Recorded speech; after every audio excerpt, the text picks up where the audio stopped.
All right, guys, we're here with Michael. He's going to show the banded hip mobilizations. Take that band and let's hook it all the way deep into the right hip.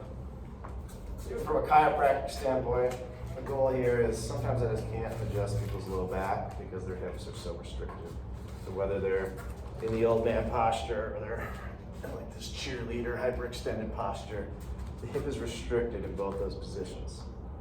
Old man's just stiff everywhere. Cheerleader will be very hypermobile from the low back. She thinks she's got great hip flexibility, but the hip is actually restricted. So the whole idea with band hooking in the hip is to pull outwards, open up that hip, and then you're just gonna run through some motions. We're gonna give Michael a little kettlebell here.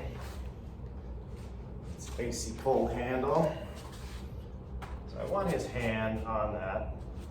So he's not gonna go round it, but he's gonna think tall, big chest, pull his right hip back. Let me get on the same page. Pulling that right hip back, angling his torso down to feel a stiffness in the front of the hip. And you might need to get some more tension on the band. You can play around with it, what you feel, so you can always walk towards me, kind of at an angle, so the band is pulling out, but kind of behind is where I like it. You can play around with that.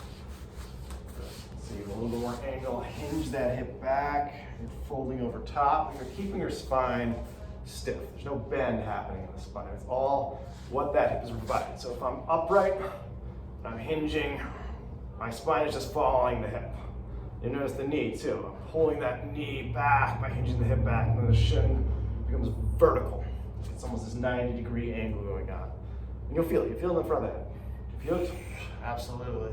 Then the next cue is put more weight in that front foot. Almost like he's about to stand up. He probably can. Most people can't. So don't actually stand up. But you can give like a little knee lift to let yourself know. It's hard, right? It's very hard. Good. But keep that same angle.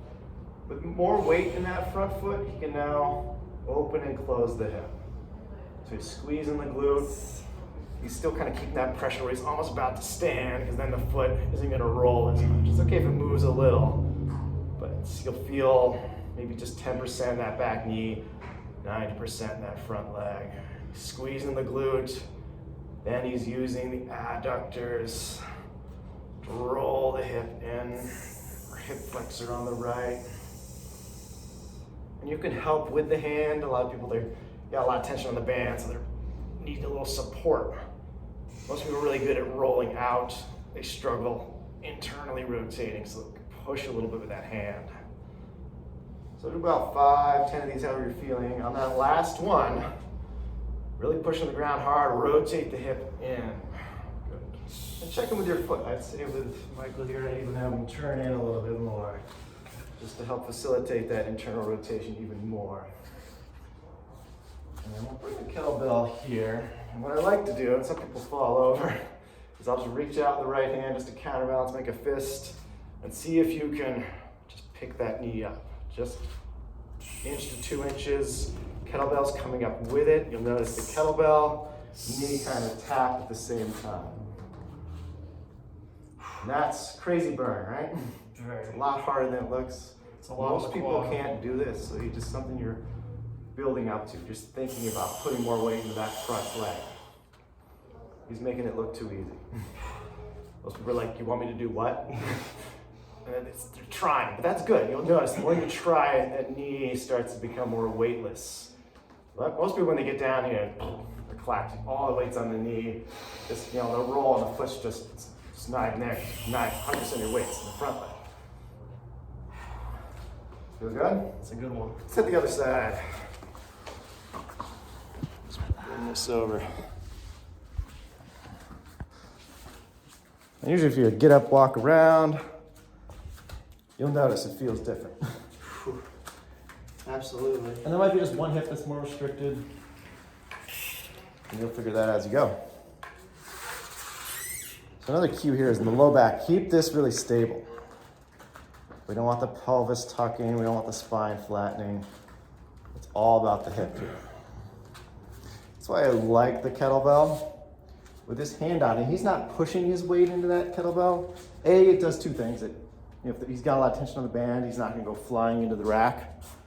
So he's got, this is a 29-pound kettlebell, so it kind of keeps him grounded. But what I don't want to see is him driving into it. He should actually be almost lifting up where he feels tension. He's still thinking about lifting, even if he's not.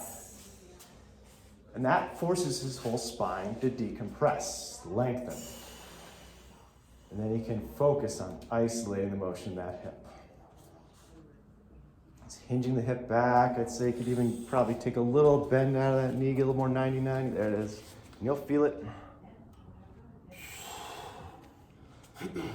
And I'll point to where you should be feeling this. Keep going, don't lift just yet. Keep doing your rotations. Right here. When he rolls the hip in and he hinges back, piriformis is where you should feel that stretching. Piriformis and those little external rotators turn the hip out. One hip tends to be a little more turned out than the other, so you might notice a difference. Maybe it's harder opening the hip on one side. That might feel tougher to close the hip in. And what we don't want is a lot of people, they'll sway to the right. He wants to keep himself locked. Only thing moving is the hip socket. It's very natural to go against the right. band. And that's when you'll notice all the weight goes into the kettlebell hand. You don't want that. That's where we're pulling out, and that should force most of the weight in the front leg. I've done little shorts on this before. We've never done a big breakdown like this, so it might seem like it's way too much information, but this helps. Good. That knee, we're almost trying to keep it, it's hard, keeping it right over that heel. You'll notice it loves to go forward in this lunge position. Especially with Michael, he's Mr. Yoga. He wants to get in a very long stride. We're trying to keep it very close to see his back knee isn't far away from his heel. He's got maybe, foot and a half. You can even bring it maybe even a little closer. Bring that right knee in towards the kettlebell a little bit and forward. Yep. And then you'll feel it's easier to control that front hip. Now pull that left hip back, and you'll notice the torso will angle. Really burns that hip out. All right, good. That's almost even too much. You're not spending a ton of time here doing this. Try a few just now without. No band. Switch to the other side.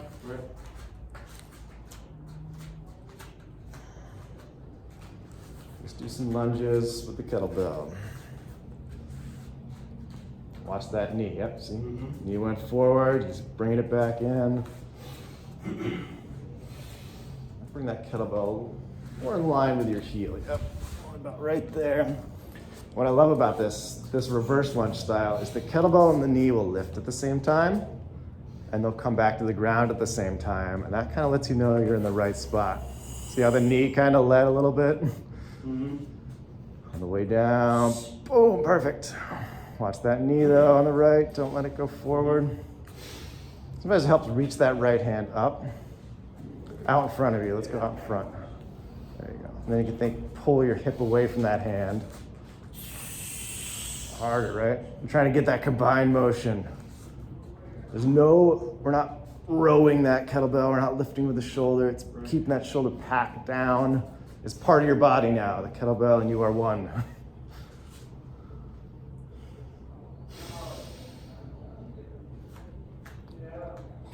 It's hard. Try the other side. He's already burnt out. He's just done like 30 of these. And sometimes it's, taking too long of a stride is going to make this harder. It doesn't have to be a super long stride. And honestly, and it's good. It's making it harder from starting on the ground, but that's good. It's going to make his form perfect. You'll notice this is probably easier starting from a standing position. But here he's running through all the steps. You could tuck that back foot in, give yourself some dorsiflex. There you go. Bring that kettlebell a little closer to your knee. You don't want it too far out from the center of gravity. Kettlebell should kind of just naturally go in your center of gravity. It's part of you now.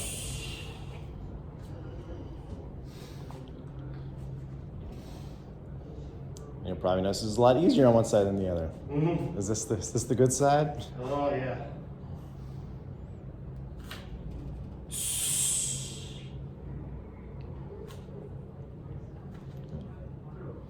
Breathing, super important. So Some people move on the inhale, some people move on the exhale. As long as you're breathing and bracing, I don't care what you do.